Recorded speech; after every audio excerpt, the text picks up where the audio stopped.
રાવણ નામના પથરા તરે.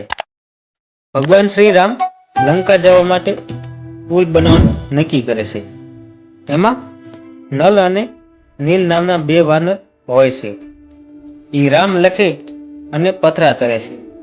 સેતુબંધ તૈયાર થઈ ગયો છે અને લંકામાં ખબર પડી કે બે તપસ્વી વાનર સેના લઈને આવે છે અને એમાં જે રામ છે એના નામે પથ્થરો તરે છે.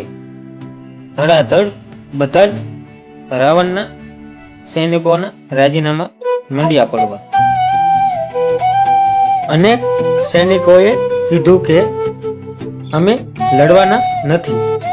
એટલે રાવણ કે મારા નામે પણ પથરા તરે એમ કહી આખા સૈન્યને દરિયાકાંઠે લઈ ગયો અને મોટી શિલા ઉપર રાવણ લખી નાખી પથ્થર તરવા માંડ્યો.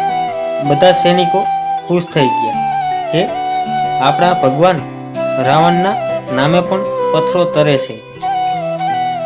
સાંજે રાવણ પોતાના કક્ષમાં આવે છે. સતી મંદોદરી મરક મરક દાંત કાઢીને રાવણને કહે છે કે લંકામાં જે વાતો થાય છે એ સાચી છે. તમારા નામે પથ્થર તરે.